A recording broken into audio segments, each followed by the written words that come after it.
मोती झील की लीला। एक ब्रज कथा।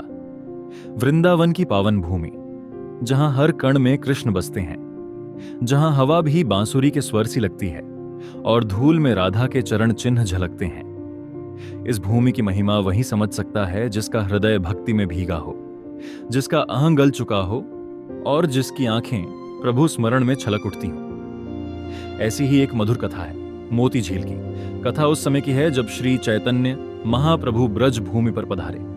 उनके साथ एक स्थानीय पांडा गाइड था जो हर लीला स्थल को पहचानता और बताता। यहां हमारे कान्हा ने यह लीला की थी और यहां राधा रानी ने यह कहा था। चलते चलते वे एक स्थान पर पहुंचे। पांडा ने संकेत करते हुए कहा, ये देखिए प्रभु, यह वही कदम का पेड़ है जहां राधा कृष्ण झूला झूलते थे। एक दिन राधा रानी का मोतियों का हार झूले पर टूट गया। राधा जी ने लाला से कहा, मेरे सारे मोती इकट्ठे करके दो। कृष्ण ने प्रेम से सारे मोती खोजे, पर एक मोती कहीं नहीं मिला।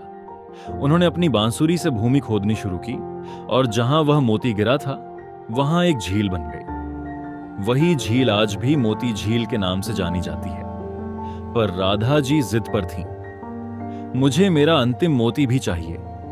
तब कान्हा ने एक वृक्ष लगाया और बोले, इस पर मोती जैसे फूल खिलेंगे, तुम इनसे ढेर सारे हार बना लेना राधे। आज भी उस पेड़ पर मोती जैसे शुभ्र फूल खिलते हैं। चैतन्य महाप्रभु यह कथा सुनते ही विलीन हो गए भक्ति में। आंखों से अश्रुधारा बह निकली। वे मोती झील के तट पर ब्रजरज में लौटने लगे। वे बार बार बोलते, ये वही स्थान है, यही वो कदम का पेड़ है, यही लीला धाम है मेरे आराध्य का। उनका हृदय द्रवीभूत था। वे किसी तर्क में नहीं उलझे। उन्होंने पांडा से कोई प्रमाण नहीं मांगा।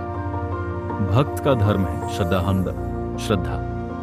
वह प्रमाण नहीं मांगता, वह लीलाओं में डूबता है, अपने आराध्य की कृपा में भीगता है। और फिर कुछ लोग जब इस पावन भूमि पर आते हैं तो तर्क और सुविधा खोजते हैं। कहते हैं, यहां तो गालियां छोटी हैं, यमुना मैली है, मंदिर में बंदर चश्मा छीन लेते हैं। उन्हें कौन समझाए, वो बंदर नहीं, श्री कृष्ण की टोली है।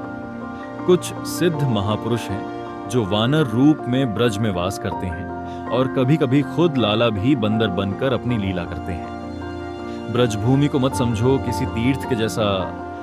यहां ठाकुर जी एक स्थान पर टिक कर नहीं रहते। वो तो संपूर्ण ब्रजमंडल में विहार करते हैं। कभी ग्वाल बालों के संग गोचारण, कभी मैया यशोदा की गोद में बालक बनकर, कभी राधिका पायलों को उलझाते हुए। यहां की धूल में तर्क हार जाते हैं। यहां की हवा में श्रद्धा गूंजती है।